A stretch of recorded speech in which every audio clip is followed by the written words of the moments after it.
Hi, Carm Capriato here. You know, keeping customers satisfied is what most businesses strive for, and it's what keeps them coming back. Do you believe that? Well, if you said yes, you're going to enjoy what Jonnie Wright has to say. 70% of the phone conversation is tone.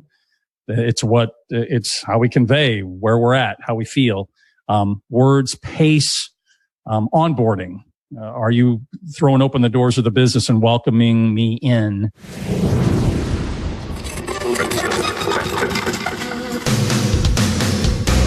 Welcome, aftermarketers, to Remarkable Results Radio. Listen to learn just one thing from today's episode on your journey to remarkable results.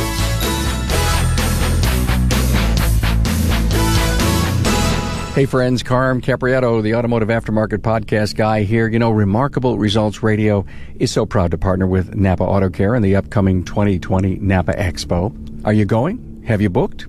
Well, you must join Napa in Las Vegas, April 6th through 9th, 2020, to discover the latest innovations in the auto care industry. And they know how to do that. Put this on your calendar. It's a no-miss event. Contact your Napa store to learn more. Find today's show notes with Jonnie Wright at remarkableresults.biz/E447. Now, don't forget that listening to the podcast is free, on demand, and available anywhere in the world. And if you've not subscribed to a favorite podcast listening app, then go to your app store, search and download. For a listing of top apps, go to my listening app page on my website. It's so easy. Okay, let's talk to Jonnie Wright. Jonnie owns a company named the Buyosphere. Jonnie and I get into a very deep conversation on customer service, generations, the future of phone skills, secret shopping, and reviews. Later in the episode, you will learn that the most important customer becomes the one that you work alongside. Great concept. This is a full-flowing, jam-packed episode that will just fly by, and I know you'll be looking for more.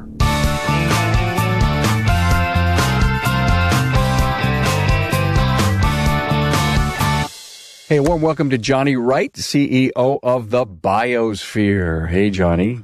Hey, how are you? I'm great. Good to have you here. Fascinated by what you do. And, you know, I think it all started for you by secret shopping, and I'm fascinated by it. I've got a million questions to ask you about secret shopping, but so you went out and you secret shopped, and then you wrote a blog. And did the person who shopped that you went to secret shop even know that you were doing it, or read the blog and said, "What are you doing?" Nobody knew about any of it until I started sending my blog to those people. It was invisible for a long time, and then it got visible to the right people. And then they paid attention to it and liked some of the things that I was writing.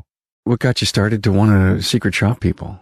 You know, really where it started was, I think, my mother, my grandmother, and my aunt all raised me. I was raised in a very unusual upbringing, and they drugged me everywhere when they shopped. And I think that's where it started influencing me, because if a clerk looked at them wrong, or if it was a dirty, or if it was disorganized, they would leave and they would tell the people how they felt about the place that they were at. And I think that had an influence on me that I didn't really understand until, you know, later into my 20s, 30s, and when I started the blog. So that's where I think I was influenced by the importance of customer service. And that's what motivated me to say, well, and honestly, where it started was I got tired of complaining about bad service. I want our listeners to realize that this is going to be a very interesting episode. It should have a profound effect on how you think about your business and the outer, if you will, the external view into your business. But it's not only what it looks like, what it feels like, and what it smells like, and how clean it is. It's also that exceptional customer service thing. And so this basically got you into a business. I mean, it's fascinating that, you know, this idea from such a long time ago puts you squarely into being the CEO of Buyosphere. And I do want to hear what you're doing today to help the service professional be good at what they do. And it's so many little things that add up to big things from the customer's experience. And I tell people, shop owners and folks we work with, that I come from the customer's perspective. The whole company is built from the customer's perspective, because I've never turned a wrench. I've never been a service advisor. I've never been a technician. I'm stupid about all of those things. And so the perspective I get to bring to business owners is I'm a shopper. So how can we impact if maybe I'm not the quintessential shopper, because I really don't like shopping. It seems odd that someone who really doesn't like to shop would start a training company. But your perspective is all we really need. Yes. And if they can get through my filter, then I believe they can pass the customer's filter. It's almost like if you were a professional, you'd give all these guys the excuses. Well, I knew you were busy and I knew this was going on. I knew you were short of tech and I've been there and I've done that. And you know what? The customer doesn't care about those issues. Right. They're worried about their own issues. That's right. Their pain points. You're here to solve my problems.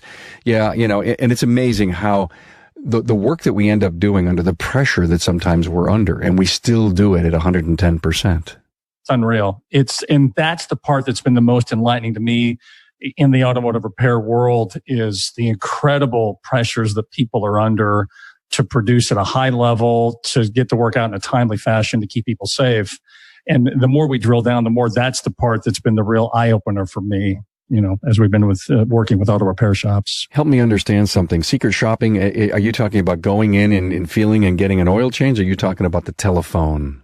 It started with the telephone, just calling up, posing as a customer, looking for an oil change, something simple. And then I started going to those appointments that I was scheduling. So I would get the audio experience on the phone. I would get the in-person experience. And then from all of that, I began to just write things down and take notice of things that seem to have an impact on me. Signage, cleanliness, organization, the way it smelled, the kinesthetics of the experience. Did they give me a reason to come back? Did they incentivize a return trip to the shop? How did they do that? Did they ask for a Google or Yelp review at the point of sale? Just a series of little things along the way. And that's how we built really the training program, was just immersing ourselves in the actual experience. Phone skills. Is this going to be like one of the most important things we have to worry about in the next, say, 10 years and even beyond? I hate to say this, but I think it will have less and less importance as millennials and Zs grow up and have more discretionary income.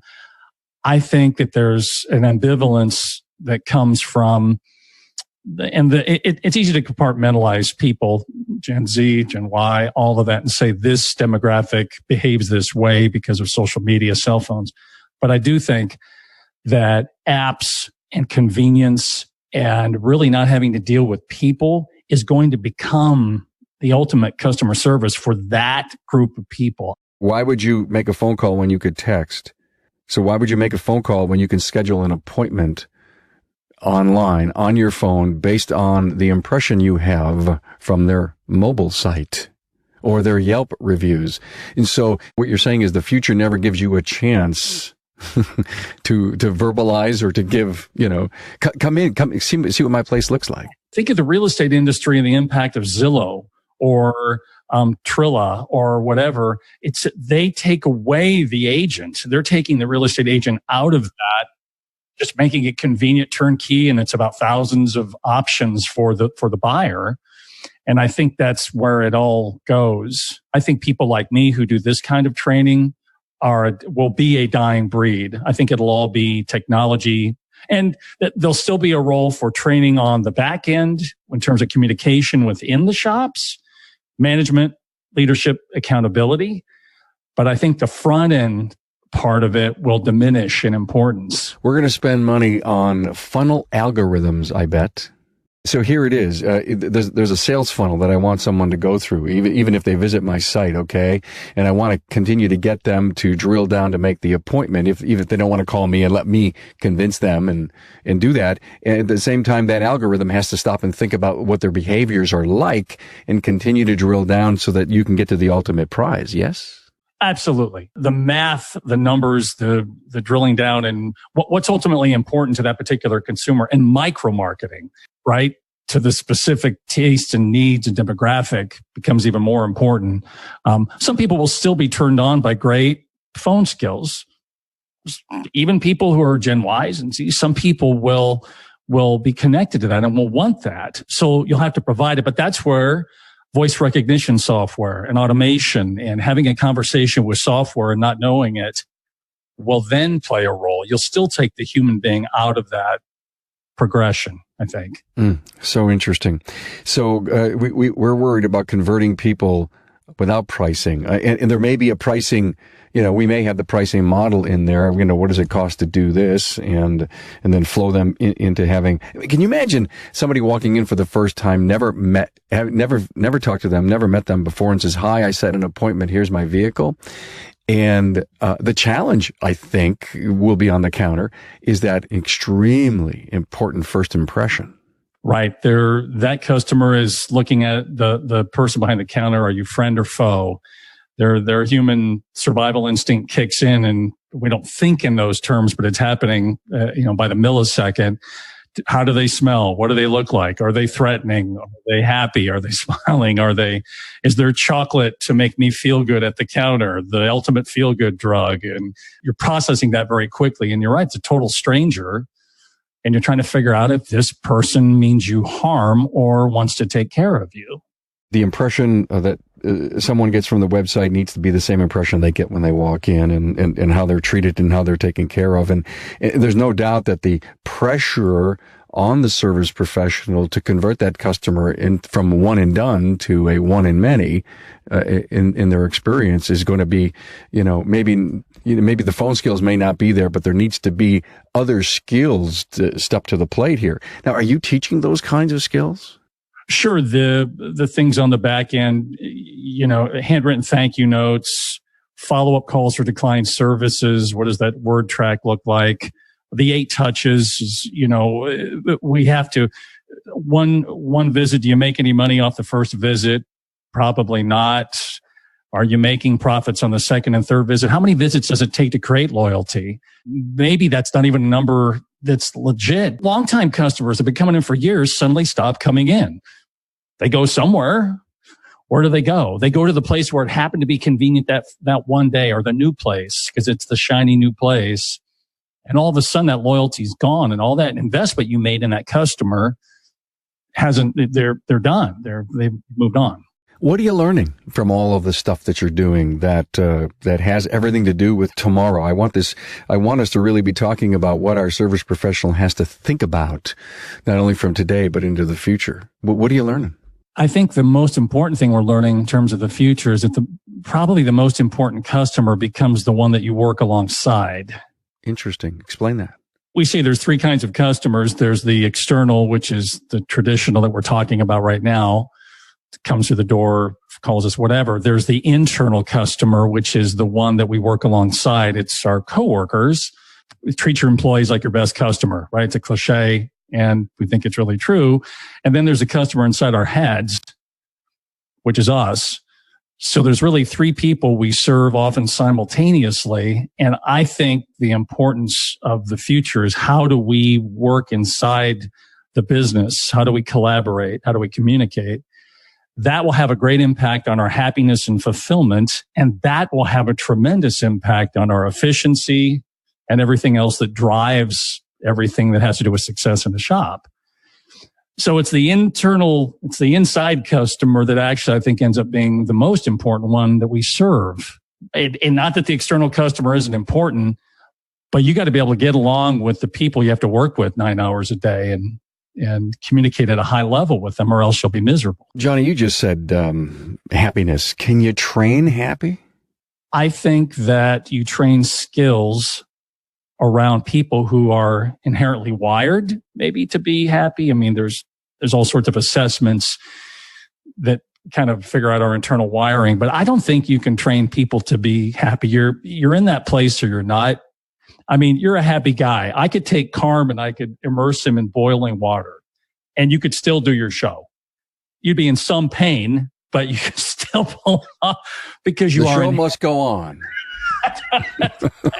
That's right. On air, the light's on. Right. To me, at least your persona to me is just a guy who's just genuinely a happy, curious person.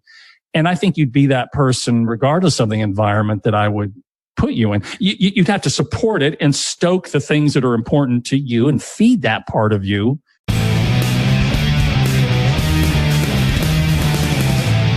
Hey, it's Carm to talk to you about how telematics can benefit your Napa Auto Care Center. Now, thanks to Napa's recent partnership with Vantage, it's easy for you to connect with your customers and help to eliminate their stress over car care. The Vantage program lets you message customers directly on their smartphone about any action they need to take, and it's all done automatically based on their car's actual health and mileage.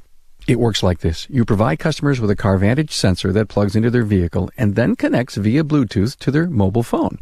Then the Vantage dashboard allows you to set up automated marketing campaigns that target customers based on specific triggers, like when they're approaching their next maintenance interval, for example, or whenever a check engine light is detected.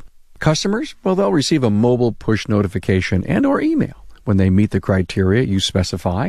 You can encourage them to schedule a service or send a coupon relevant to the problems they're experiencing. Now, to make an appointment at your shop, all the customer has to do is select the service, a time, and a date. Vantage even sends you a snapshot of the vehicle's health prior to the vehicle's appointment so you can plan for the visit. Customers love Vantage. It gives them peace of mind and the best experience in the market. Plus, Vantage is free to them. And for you, a special offer, only for Napa Auto Care Centers, lets you give Vantage a try at a very affordable price. And it even includes free sensors. Other plans and enhancements are also available. Even more important, Vantage helps you increase customer retention and customer spend. Talk to your servicing Napa Auto Parts store to find out more about what Vantage can do for your business, plus the hundreds of other things the Auto Care program has to offer. You know, Jonnie, on the show, there are more and more service professional CEOs that are saying we really needed to dig down deep, do an assessment on our people and find out that we've got the right people with the right traits, the communication skills in the right job. It was Carlos Abuco that said I had to let 3 people go, and I did it in one day because they were really hurting my business. And he did it, and he says, and we flourished and we grew, and it just took 2 weeks, and we were like this growing bamboo stick, right? To your point, it's going to be more critical than ever that the people that are in the jobs that we so critically need have the right traits for those jobs. Right. Yeah, it's creating an army of the like-minded. I like that. You want a band of brothers who are tight and sisters who are tight knit. You can run an incredibly successful shop with fewer people who are fully committed to the vision and the mission and the guiding principles of your business, who have full buy-in. I'd much rather have 3 people who will run through a brick wall head first than have 10 people, 7 of which are somewhat ambivalent about that idea. Finding that army and then nurturing it, is the real challenge. When you're out there with a client and you're trying to solve some of these problems for them, do you find that there's enough service professionals that have enough pain points to want to take it to the next level? They certainly have the pain points. And so what does it take to solve their problems? It starts with a willingness, and you really brought that up. It starts with a willingness to solve them. Failure to implement is the greatest gravitational pull on success. I think many of us know what to do. We may know how to do it, but it's actually doing it. The action. Yeah, the action. All the knowledge in the world. And people who go to seminars and they write notes and they come from these great meetings or these 20 groups and they absorb all this information, write it down. And then if you follow up with many of those business owners and managers, how much of that actually gets implemented? I believe it's a fairly small percentage because it's information versus transformation. Okay, so we're back in the rat race. We come back with all the greatest intentions in the world. If you notice, my hand is raised. I'm a guilty one. And you probably are too, Jonnie. And, based on the years I've been in the industry and the number of seminars, because I've always been a perpetual student, always wanted to go out and absorb and learn and take notes and maybe rock my world a little bit, change. And we come back and we will implement something that's kind of, if you will, low-hanging fruit. Easy, right? Right. But it's some of the tougher stuff that we know is so good and healthy for the business that we seem to never get to, and it falls somewhere way into the whole of our to-do list, doesn't it? Yeah. And is that a reason that we need to hire, coaches in our world to push us? what you do, you must have some great stories to tell that I really got people to implement. I mean, can we drive that point home a little bit? You bet, because so many people we work with are already working with training companies. I would say 75% of the folks we work with are currently or have worked already with training companies on, and even phone skills, which is kind of our thing, right? So my role and our role is to take what is already known, add to it a little bit, create sort of a higher level mixture. And then it's the drumbeat, the incessant, relentless, compulsive, I am going to drive you in the direction that you told me you wanted to go. I will not let you down in this way. I will not fail you. And some days you're not going to like what I have to say to you. I had a conversation with an owner yesterday, 30 minutes of me asking the undeniable question, which I think for me is kind of where my strength lies, is coming back to, are you doing this? How are you doing it? How can you prove you're doing it? The undeniable pathway to being exceptional. And don't blow smoke up my you-know-what. Just tell me the truth and we can live in that. We can live with the truth of the truth. But don't try to pull one over on me. You're paying me to tell you what you need to hear until you're ready to hear it. And my role in our company more than anyone else's is to be that guy. I don't know nothing about anything else. But I can yell at people. How frustrating is all of that? It can be, but we don't quit. It's easy to love people when they are lovable. It's much harder when they are not. The greatest love is designed for when we least deserve it. And somebody loved me when I hadn't earned it. They stayed with me. I owe it as a tribute to what they did for me to stay with people, even if they're not always malleable, if they're not always following the program. I'm not going to give up on them. You know, Jonnie, do you ever just walk away from someone and says, listen, this isn't the right time. We need to break this off for a while. When you're ready to come back and actually be a doer, then I'll take you back. Has that ever happened? Rarely. Okay. I'm going to make them walk. And I'll say, hey, look, if you're not ready for it, you can tap out. I'm going to stay here. I'm going to stand here. And I'm not saying I haven't ever done that, because I have, but it's way too important. And I know the impact it can have. And again, sometimes you just got to stay with people until they're ready to sort of say, they'll have the aha moment. You have to try, just like with customers. There is a philosophy that said, well, these customers don't get it. They're not committed to taking proper care of themselves and their cars. And that's an out. I mean, that's an easy out, man. The avoidance of conflict, of telling people what they need to hear and maybe getting their angry side. I'm okay with that. I grew up around angry people. I'm okay with that. I can deal with that. That's easy. Do you relish negative reviews? Yes. I mean, nobody reaches out to Fiverr.com and says, hey, I want you to post some negative reviews. That's funny. Okay, right?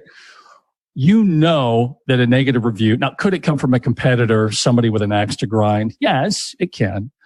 But for those that are trackable, clearly are a customer, I love negative reviews. What you just said just irks the hell out of me, that anyone in the industry would pose themselves as a customer and do a negative online review for a competitor. We got to get up and over this. But anyway, that's my little soapbox. I'm sorry, I didn't mean to go there, but it just pains me to hear those stories. Yes, wasting intellect and resources towards just destroying someone. It's almost like negative politics should not be doing anything inside of our industry. In fact, we need to be lifting each other up, and we've covered this tons on the podcast. And I don't want to go there, but when I hear that stuff, I usually make a small comment. It's worthy of a small comment at the very least. Negative reviews are an opportunity, first and foremost, to make it right. The customer is giving us an opportunity. It's a customer who has a bad experience, who never posts about it. That's what I'm afraid of. It's them telling the story on Facebook and to their family and friends. It has that's where the cancer lies. That's where the undercutting of business comes from, I think. When they post a negative review, they're saying, hey, I'm going to give you a chance to make this right. That's what a negative review is. And really part of our role is it makes business owners aware of, hey, jump into this opportunity, reach out to them privately, talk to them. Hey, what do I need to do to make this right? And then post publicly, whatever the resolution is, but make sure you respond always to a negative review somehow. I had an experience just last night at Lowe's, and sometimes there are enough Lowe's associates in my little small town here where you can bump into one and ask them for a question. And I couldn't find a Lowe's person. I was looking for a putty knife and I found one, but it was the Cadillac of putty knives. And I knew that I only needed, I needed the Chevy of putty knives. So I went to different departments in the store and I couldn't find anything. And I was a little frustrated. And, you got me thinking just now, and, that's sometimes what happens with me. Somebody says something, and wouldn't it be so cool is if I was walking out of Lowe's and they had this really cool station, it's almost like a review station where I go on, I press the button, it records me, and I say, you didn't have this. I was looking for a person. I didn't. Where can we, instead of going on public, where can we go on record to Lowe's management and basically tell them what we liked or didn't like? Wouldn't that be a cool thing to do? It would be a brilliant thing to do. I love that idea. It's immediate. It's right in that moment. It's now. I felt it. You could see my eyes. You can hear the tone of my voice. And then you need to assess the fact that, is this a real legit thing? Is the store having some issues that we didn't know about? Was it one of these days where 4 people called off sick and there was nobody around? I mean, it's kind of a timing in the moment. All we want as human beings is to be affirmed and validated. We spend our entire lives after birth wanting exactly what our birth mothers brought us if we had a healthy family. That first moment of being held, that first moment of being loved, that affirmation and validation and imprinting. We seek that the rest of our lives. That's all any of this really is. It's all that your podcast is. It's all that my work is. We just want to be told that we exist and that we're A-okay. So having somebody at the exit of Lowe's validates however we feel about Lowe's. It'd be a great marketing tool at the very least, and a teaching tool. Well, not someone there, but just if you will, a high-tech kiosk with a screen and a camera. And, I kind of go in it like a photo booth. Now I'm showing my age, aren't I? I love it. All the curtains. Yeah, you walk in the photo booth, the curtains, it says, hi, my name's Carm. and I have something to get off my chest. And then I get in my car and I drive home and I say, well, I told them how I felt. And that's what social media is. It's a form of that that's not controlled by the company, but that's why all of us are on social media telling our stories and how we feel about everything. But yeah, I love yours much better. Wow. So secret shopping got you into this business. Is there still a lot of that going on? We call it secret shopping to create a distinction without a difference. Mystery shopping, there's a lot of terms for it. There's a lot of scams that are associated with the term mystery shopping. Hey, sign up here, send us $100 and we'll pay you to go mystery shop businesses. We secret shop all potential clients. It's the first thing we do on the phone and in person if possible through their website portal. It's a standard for us. And then we secret shop competitors of our clients always on the phone. And that's ongoing. Take me inside of a meeting without sharing any names. I want to be a fly on the wall. A client is looking for you. You decide to go out and secret shop them in a couple of different ways. And now you're presenting your findings. Take me to something that my listener can learn from without exposing any names. The first step of that is to ask, and you alluded to this earlier, what are the 3 things you want to get better at? What are your pain points? That's actually where the conversation would start for that particular shop owner, business owner. Those are almost always about personnel, management, leadership, numbers. 2, a lot of people think they have a car count issue when they have a making every car count issue. So informing people is part of that first meeting, what the real issue is for them. And then that leads up through that conversation towards the end, where I say, hey, listen, I'm going to play the undeniable for you. This is a secret shopper call that I recorded calling your business posing as a customer. Do you have 3 or 4 minutes? But this is why the owner is there. I mean, so we save it for the end. And then I play it and I break it down. I stop it, start it. We're listening for tone. 70% of the phone conversation is tone. It's how we convey where we're at, how we feel. Words, pace, onboarding. Are you throwing open the doors of the business and welcoming me in? Are you taking time to get to know me, ask my name, reward me for my trip to you, whether I'm new or returning? Are you scheduling in an organized way that makes sense, or are you living it up to randomness? Hey, when do you want to bring your car in? That's a random approach to scheduling as opposed to getting control of it, telling the customer what you want them to do. Can you drop off your Malibu with me tomorrow at 8 and leave it with me for the day? Now I'm getting control of what I already have control of anyway, which is scheduling and workflow. Telling the customer what time you're going to call them back for an update, which will help them avoid the customer having to call you and saying, hey, where you guys at with my Prius, which is an ARO killer. And then asking the extra question at the end. What other concerns, what other issues, Steve, are you having with your Malibu? Always seeking other problems to solve, thanking them by name, letting them hang up first. Just a series of small things that add up to big things. And at the end of that, evaluating that call, the owner says, where do I sign? How much you want, kid? Oh my God. Here, I'll sign the check. You fill in the amount. I'll mail you one. And then so many of our top service professionals are constantly listening to the recorded calls too. I mean, it becomes an ongoing, very critical part of grooming and growing and becoming better. You're right. It's the undeniable. Playing a call for someone is, even if you don't know what you're training them on, just listening to it. I used to listen to my air checks in a former life as a broadcaster, and it was gut wrenching. And so, especially playing those in front of my boss every day, who, would determine whether or not I had a job the next day.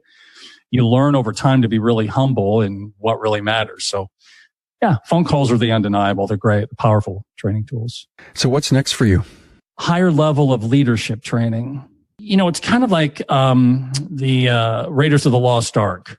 We're seeking the Holy Grail. We're seeking, we're filling in the things as we go up the mountain, but at the top of the mountain is what we seek, and what we seek is the highest level of leadership training. That's what moves and motivates me.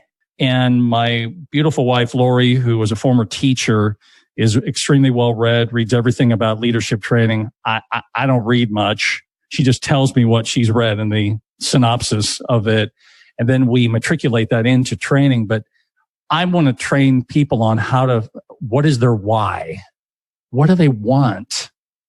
Too many people don't know what they want and are living lives that don't answer the question the way they want to. They're kind of afraid to ask it sometimes. That's the higher calling, I think, for myself and for all of us in the company. Figure out your why. Why are you here? What do you want? Good stuff. Jonnie Wright, CEO of the Buyosphere. Thanks for being here. I really learned a lot. I think our service professional is going to walk away with a couple of great, hopefully, action items to spur them on to be better at what they do. I so appreciate you. You are a sweet, kind, decent man, exactly as everyone told me you would be. So I really, really appreciate the opportunity, Carm. Thanks for the kind words. Thanks for being on board to listen and learn from the premier automotive aftermarket podcast. Until next time,